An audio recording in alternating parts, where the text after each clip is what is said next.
Welcome back to Path of Exile yet again everyone. On today's video we're gonna take a quick look at Harvestin and also talk about the next build, which is a Flicker Strike Chieftain. We're gonna go over those topics in that specific order.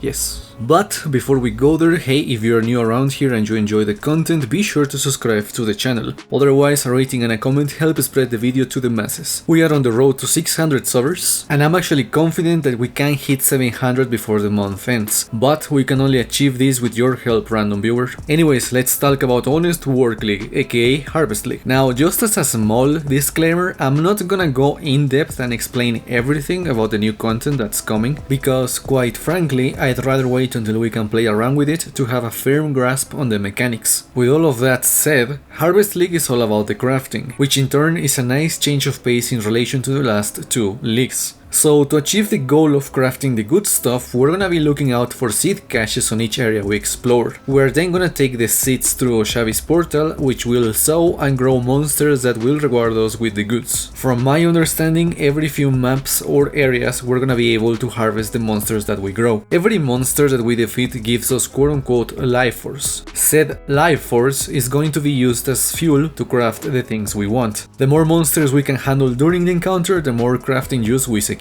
On paper, the league mechanic sounds kinda complex, though I think that it should become self-explanatory once you reach the endgame. Granted, I don't think everyone is going to be crafting GG best in slot items, but it seems pretty intuitive from the gameplay we saw in the trailer and the screenshots and information on the official site. Now, unlike Delirium's dullness and grey, this league seems rather colorful and pretty psychedelic. And you know what? That is fine because we needed some color to contrast the last two leagues. Even though Metamorph was all about the green, the morphs and their stuff are all black, and that got dull really freaking fast. And after Delirium, I think some color is a welcome addition. Personally, I welcome another shot at a crafting league, and hopefully that's a fun change of pace. As long as it doesn't end as the last quote-unquote crafting focus league, as that one kind of fell apart with how unrealistic plenty of the things ended up being. Having said all of that, what really has me interested is the reworking of brand skills and certain melee skills, alongside the rework of a bunch of unique items. According to the official site, several melee skills have been recategorized as slams, while also at the same time they're gonna be introducing a new slam skill and a support gem for slam skills. That support gem is Fist of War support, which at first glance seems to be doing the exact same thing Mirage Archer does, but applied to slam skills. This support makes an ancestor appear above your character, which is gonna perform an slam in unison with you every few seconds as stated by the website. All of this seems pretty interesting, but I'll reserve my judgment once we know which skills categorize as slams and how useful or powerful they are in practice. On the other hand, the brand rework piqued my interest, especially Arcanis brand, which is going to trigger linked spells once it's attached to a nearby enemy. From what I gather, it seems to work like Bane, you know, a skill that triggers other skills on use. Should be an interesting new mechanic to try out as a league starter. Maybe Shock Nova or Ice Nova? We'll see. There's also Warcry related stuff, which seems pretty cool, but I won't be going over that today. The skill tree is also getting some changes, as always, but also some things like keystones from Timeless Jewels, also some changes to two-handed weapon nodes, and they also hinted at rage stuff. But I'll wait until we can see it in-game to judge the changes. Overall, I know that I am summarizing a lot and technically doing a disservice to the announcement, but I don't know, I feel optimistic towards HarvestinLeague. I think it's gonna be good, or at least more than decent. Anyways, we still have to wait 2 weeks until that comes out, but so far it looks pretty good. So now I wanna give a quick overview for the next build video. Now this is obviously not a guide, as that's gonna come on the next video, so in that regard let's quickly go over the character. I think I mentioned this on the Harold video, but I'll say it again. This character is pretty much recycling a lot of gear, and that includes the majority of the gems, the 8-link terminus from the Cyclone Circer, several Warcry related cluster jewels, a fire conversion Watcher's Sai, a circle of guild with elemental weakness, and a pretty decent vermilion ring that I self-crafted. As for the character choice, yes, it's another Marauder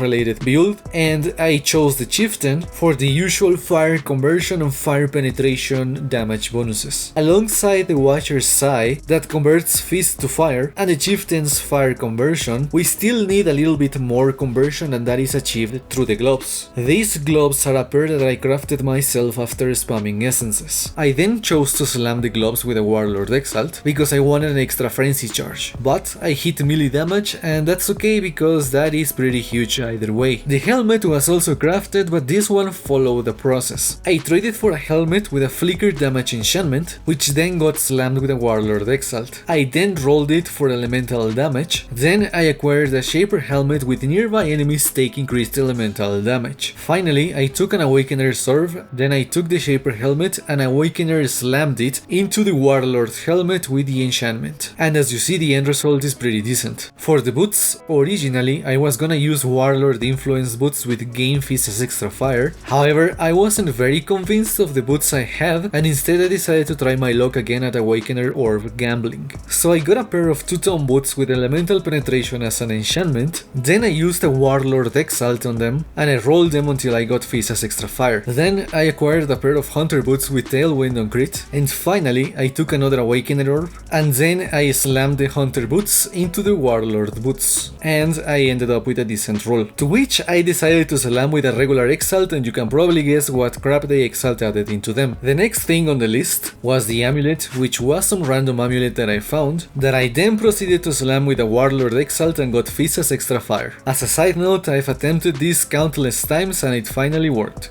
Hooray! Finally, the belt is some Stygian Vice that I think I will slam with a Warlord Exile, hoping for either fire damage or damage in general. And that's it for the special gear. As for the character's performance, it seems good so far. POV throws some very good DPS numbers, but I feel like there's still room for improvements. I understand that we're gonna be entering the realm of the unobtainable again with the 8-link Terminus setup, but I must admit that you're probably better off using a Terminus with an implicit Fortify Corruption alone, and ditching the Wise Oak for a Cinder Swallow urn. I'm using this Terminus because I had it collecting dust in the stash and I might as well commit to it, right? So yeah, I think this may be the last build for the league unless I really wanna play something else. Again, this isn't the build guide, we're just preemptively establishing what's what before we discuss this on the next video. Anyways, that's it for today's content. The next one should be out on Friday, I hope. Should be good considering how fun the character is right now. So yeah, I wanna thank you guys and gals for watching the video. If you enjoyed it and you aren't subscribed yet, be sure to do that on the way out.